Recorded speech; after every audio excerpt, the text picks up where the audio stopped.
Namo tassa bhagavato arahato samma sambuddhassa. Namo tassa bhagavato arahato samma sambuddhassa. Namo tassa bhagavato arahato samma sambuddhassa.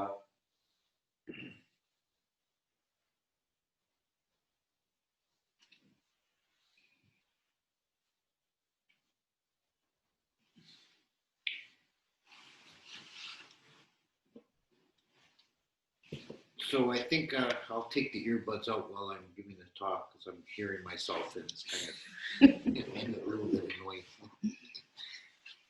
Okay. And so we've been practicing together today, doing samadhi, and the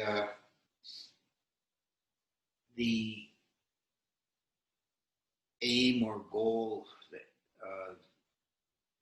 the place where samadhi is leading, are the jhanas, and this is a area of Buddhist teaching that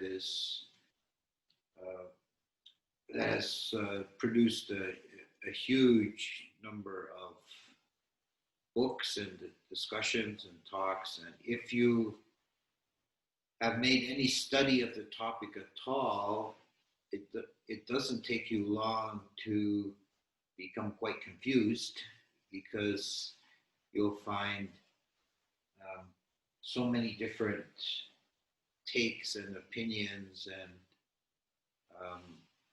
definitions, and everybody seems to have their own view on it. I would encourage you not to become frustrated by that. It's a subtle topic that various teachers are trying to explain as best they can based on their own experience.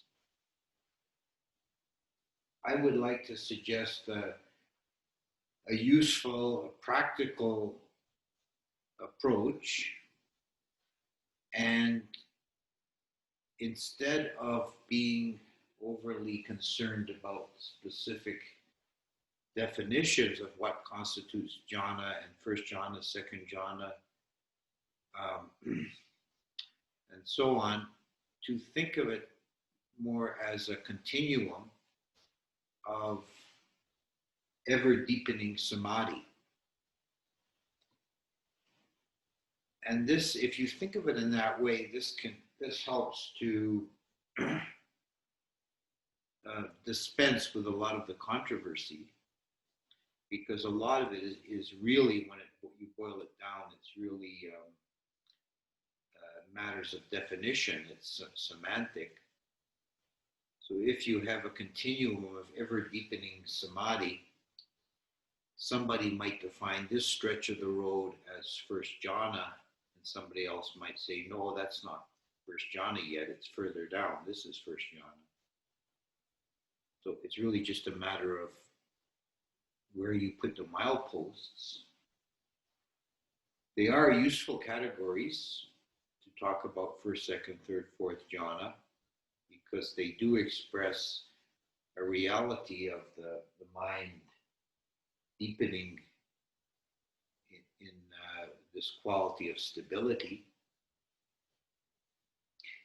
And they have certain characteristics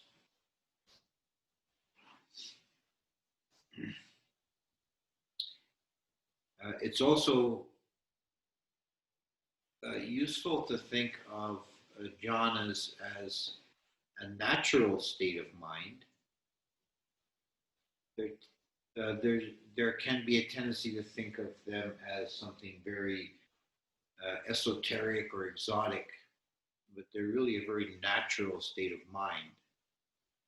And the mind naturally gravitates into the jhanas when the hindrances are absent.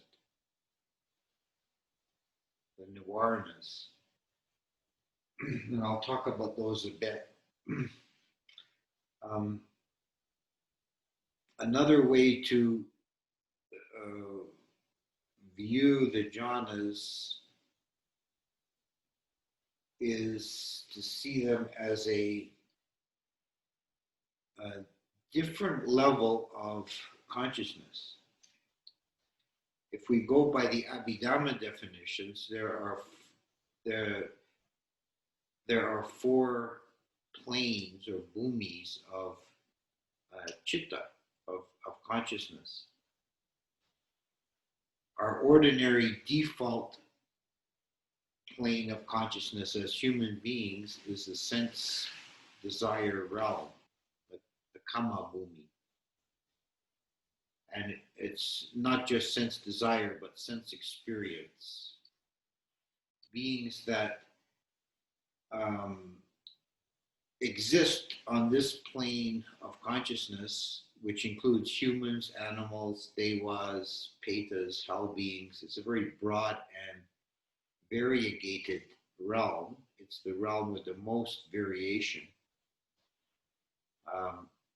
Beings that experience the world at this level of consciousness are dominated by their physical senses. The eye, ear, nose, tongue, and body, the five physical senses, dominate the consciousness. Most of the thoughts and desires and fears of these beings revolve around the sense objects and the quest for pleasurable sense objects and to escape unpleasant sense objects. This dominates the mode of being. And it's a very bewildering level. It's naturally confusing. And we're mostly stuck in that state. But we do have the ability as human beings to experience the higher planes of consciousness. The second plane is the plane of form, the rupa bhumi, and it's named that way to distinguish it from the third level, the arupa bhumi. And the fourth level, just to complete that picture, is nibbana, the unconditioned, which is quite separate. But the second level, the rupa bhumi, is the level of consciousness experienced when in jhana. It sheds the entire level of the sense desire realm. So it's not yet the liberation, it's not nibbana, but it is closer in that you have dropped away a whole big, troublesome, difficult, complicated level of samsara. You've simplified the problem. And you can sit in that state, and it has numerous benefits. As the Buddha said, it's a pleasant abiding here and now. It's also very healthy for the mind. It's a tonic for the mind. It's like exercise for the body. It sharpens the mind, makes it more pliable, makes it more suitable for doing insight. And it also has a benefit in terms of development of understanding, because you gain, if you experience the plane of form, you then have a new perspective on the sense desire realm because you've been outside of it. Think of this image.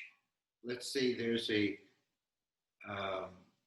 village or a town, like actually this town of Canmore would work very well for this analogy. You have a town below a high hill or mountain, and you live in the town, and you walk around the streets, and you think you know it. It seems all very unclear to you. But one day you climb up to the top of the mountain, and you look down on the town from the top of the mountain, and you see it from an entirely new perspective. And then when you go down the mountain and back into the streets, you don't see them in quite the same way anymore.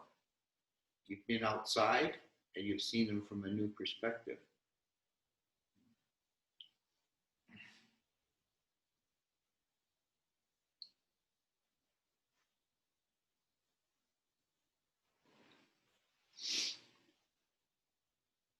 So the principal thing to bear in mind in approaching jhana is that you have to make quiescent the noise of the sense desire realm. And then the mind naturally expresses itself in this unity that we can experience in deep samadhi. And it's not so much a gaining of something new, but an uncovering of something that's very primordial, very natural.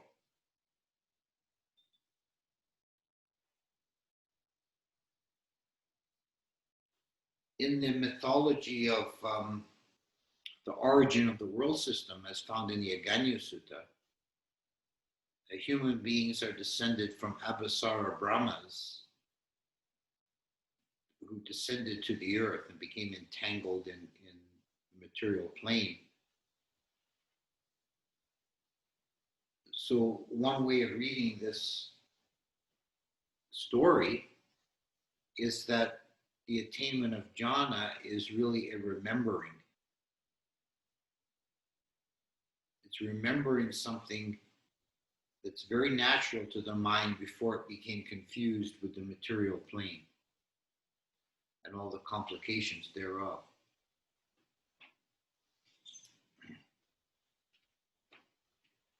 So the Buddha gave in his teachings very important list of hindrances, the nivarana, that are particular obstacles to attaining jhana, because they keep us wandering around in the sense desire level of consciousness.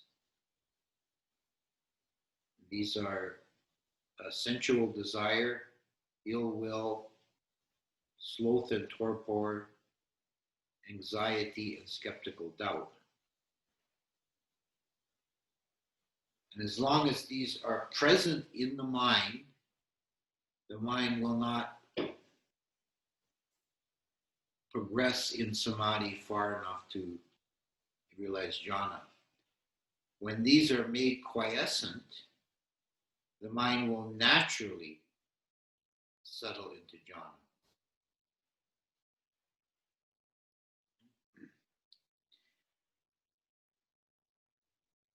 This is really the principal reason for taking the 8 precepts during your retreat, because they are an aid to sense desire, sense restraint, I should say. They're an aid to sense restraint, a restraining of the mind going out through the senses. And we shouldn't think of sense desire, the hindrance of sense desire, as only in the crudest sense. It really means the mind wandering out through the senses. When you're trying to develop deep meditation, you're doing inward work. And if you keep distracting yourself by going out through the eyes, ears, and nose for not just for pleasure, but even just for diversion or interest or curiosity, you're still tying yourself to that sense level. and you can't get beyond the senses.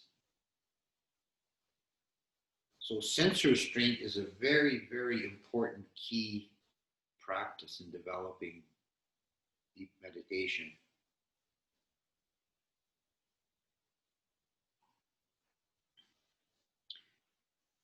Ill will is basically the negative form of sense desire. It's a aversion or fear or irritation, anger with objects. Sense desire wants to pull them in, ill will wants to push them away.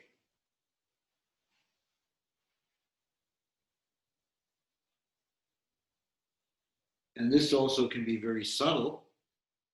You can have irritation arising in meditation because of discomfort in the body, or the room is too hot or too cold. And these kind of mind states keep you bound down in the sense desire level. That's still playing around in that level. Sloth and torpor is the dullness, heaviness of mind. It's experienced as boredom or laziness or sleepiness, and that obviously doesn't allow the mind to become bright and awake and clear, which is necessary for attaining higher states of consciousness.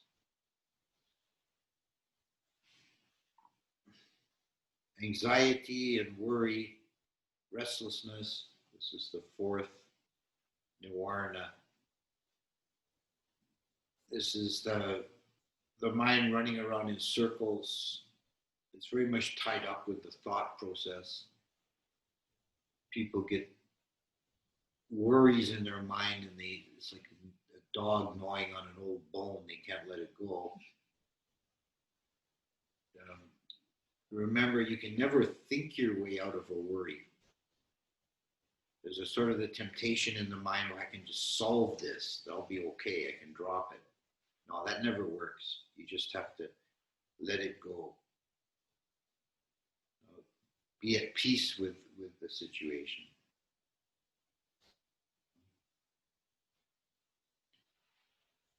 Skeptical doubt or uncertainty is maybe a better translation, is the mind that can't settle on the practice. It has many different manifestations and degrees. It often manifests in meditation as a kind of a worry in the mind. Am I doing it right? Is this the right way to? Am I doing the proper practice? Is this the way to do it? And really, the best approach to that is just to do the practice. Just drop it. Any concern, it'll sort itself out. If you have a chance to ask questions or do some study to clarify matters, that helps. But if you don't, then just do the best you can, and it will sort itself out with time.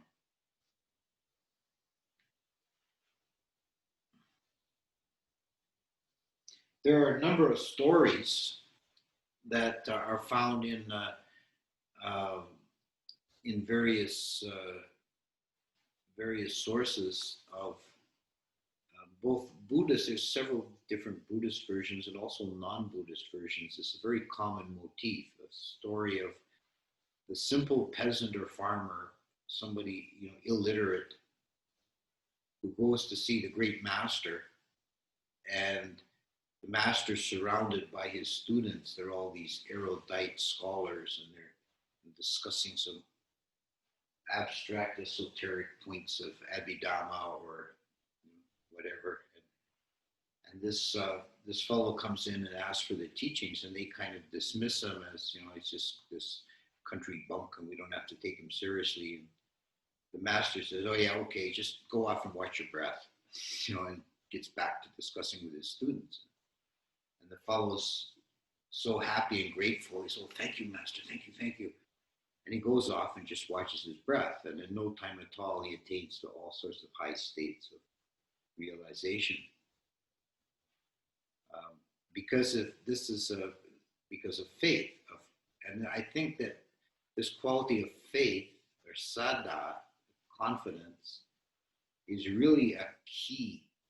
And it seems, from what I've observed over the years, I've wondered, like, why is it some people make good progress in meditation and some people struggle and never seem to get anywhere? And the key difference seems to be the degree of faith. If they have faith in the practice and just surrender to it, they have a much better, smoother progress than someone who's full of doubts and queries.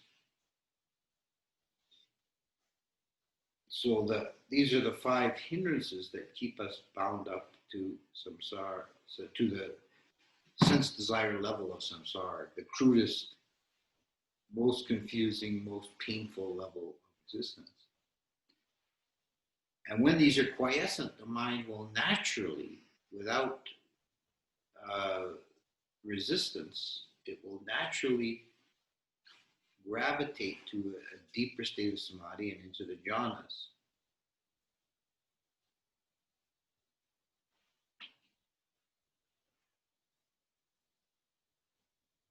And the progress of the mind through the 4 jhanas can be described as a movement always from the coarse to the subtle. And those are relative terms.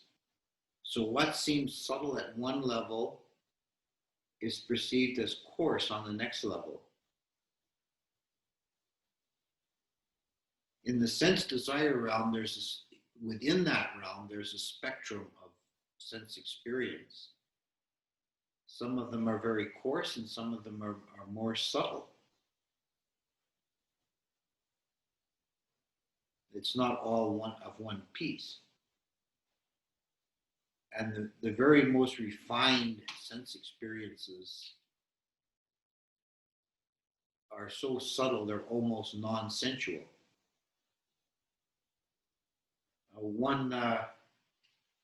An example of this that I think is obvious, should be fairly obvious, is music.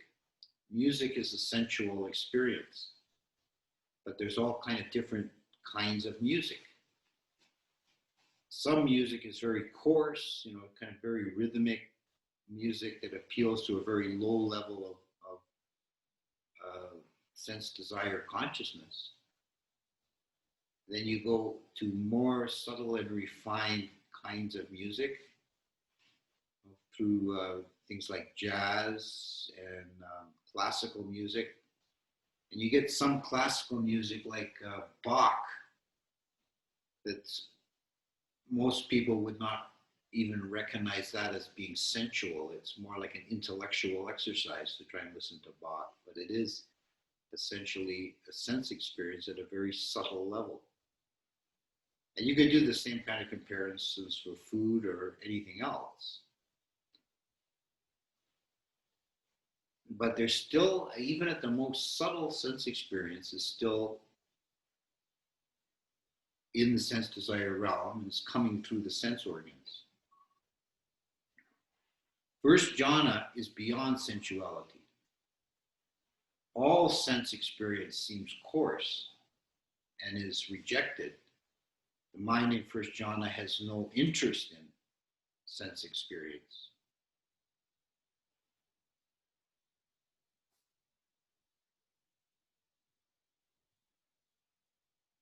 And the jhanas are defined usually in terms of the factors. The first jhana, divorced from the senses, has 5 factors. Vitaka, vichara, piti, sukha, ekagata. Vitaka and vichara are important to understand from a point of view of practice. They're energies of the mind in manipulating the object. And they often appear in the Pali as a compound, as one thing, vitakka, vichara.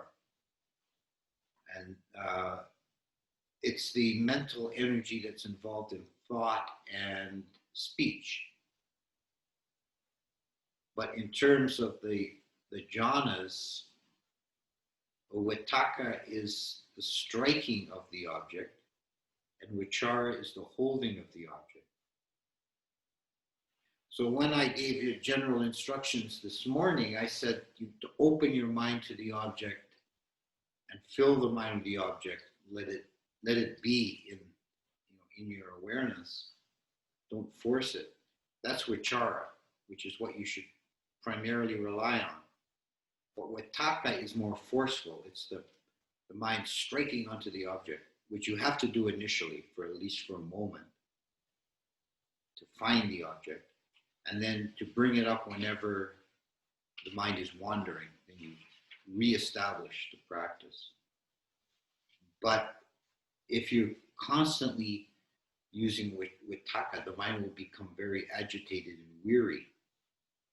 So you need to use it sparingly when needed and rely on vichara. One analogy that's given for vichara is holding a raw egg in your hand. If you hold it too tightly, you'll break it and make a mess. If you hold it too loosely, it'll fall on the floor and you'll make another kind of mess. But if you're holding it just gently and firmly and steadily, that's the way to do it. And that's the way we hold the object with vichara.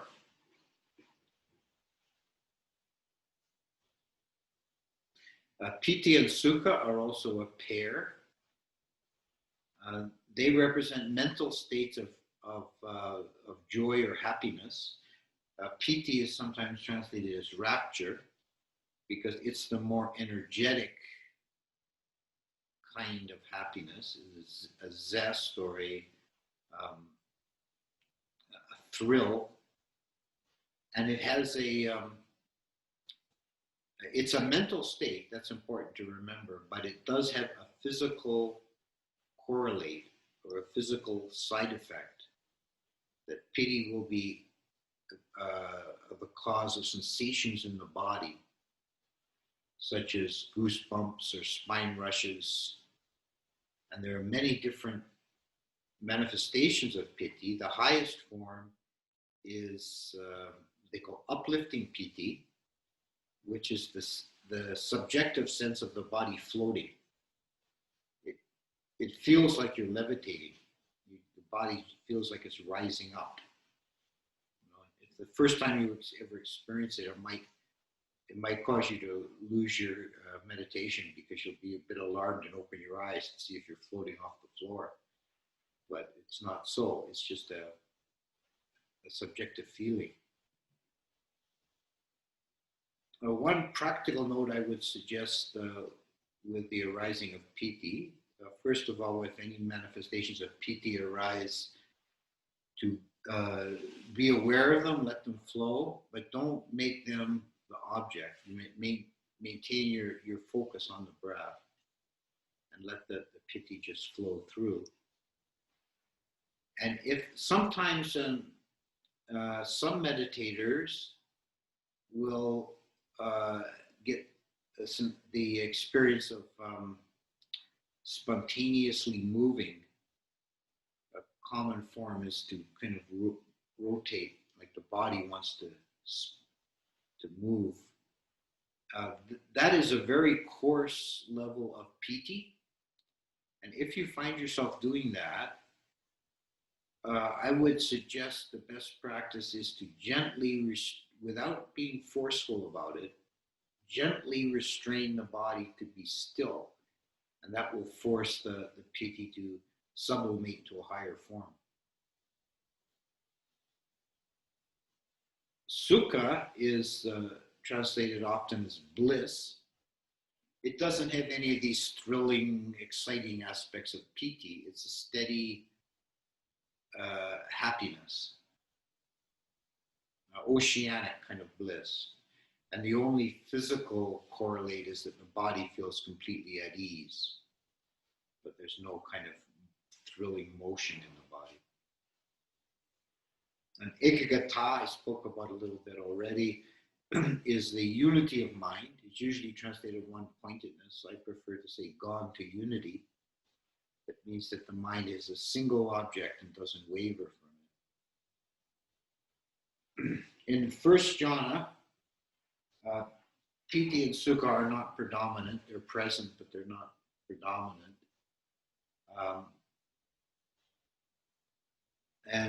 The sense experience is that which has just been left behind. So there's a saying that noise is a thorn to first jhana, because sense experience is that which is just outside the gate. You're still not completely divorced from it. And if there's a sudden, loud, sharp noise, and you're not very, very skilled and mindful, you can lose your meditation, because you're not that far away from the senses. And thought formation still occurs, although it should be much quieter and less annoying and present than non-jhanic mind, but it's still present in first jhana to some degree because of vitakka vichara. Second jhana, the mind moves into, because it starts to perceive, having left the senses, now the coarsest thing left in the mind is thought formation. And that begins to seem gross and coarse and heavy, and you don't want it. You want more peace. You want to shed that coarse level. So you move to a more subtle level naturally. It's not a forced thing. The mind naturally moves into a state without vitakka vichara, which is second jhana. And now sense experience is quite far away. It's not an issue, but the mind could be drawn out of that if it gets tempted into thought again. So second jhana is free of thought formation, and piti is predominant. It's marked by a lot of piti. And then this piti begins to feel coarse. This is gross. This is heavy. Relative, it's a very subtle state previously, but now it's starting to seem coarse and heavy and undesired. And the mind sheds that or diminishes that until it's gone, and the mind rests in third jhana, which is sukha, based on sukha, bliss. And then eventually even bliss starts to seem coarse. And the mind settles into fourth jhana, which is based on equanimity, upekkha. And the factor of ekagata is present throughout. So the fourth jhana just has these two qualities, upekkha and ekagata. And the movement throughout is a purification and a simplification. It's actually nothing gained. There's nothing new. In Tibetan Buddhism, they're very fond of the metaphor, the image of the blue sky mind. The awakened mind is like the clear blue sky. On a cloudy day, you don't see the blue sky, but it's still there. It's obscured by the clouds. So these higher states of consciousness are not something added to the mind. They're the mind expressing its natural, primordial state when the coarser levels are made quiescent.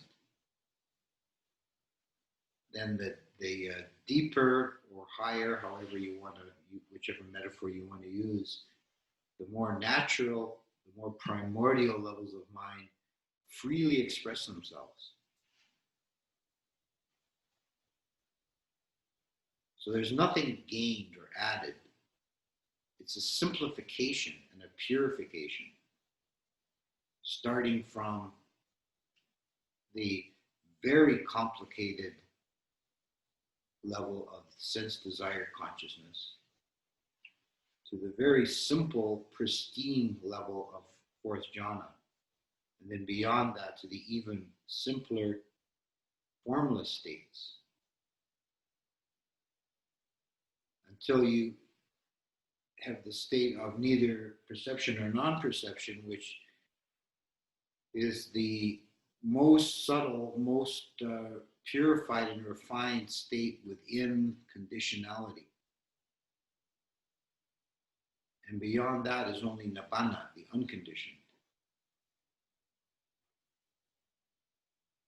So as we move up through the jhanas and into the formless states, we're not, that process by itself does not make an end of conditionality, but it simplifies and reduces it. There's less of it.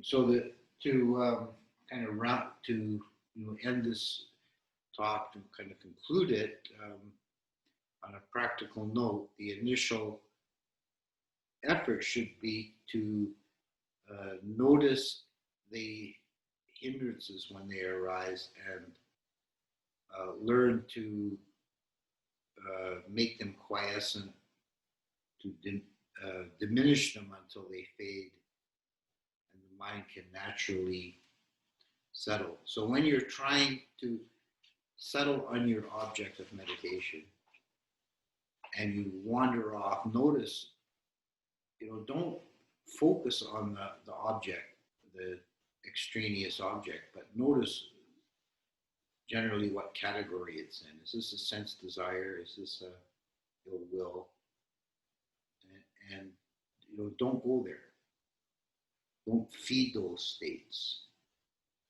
Keep returning to a stable central position of just being aware of filling the consciousness with the object.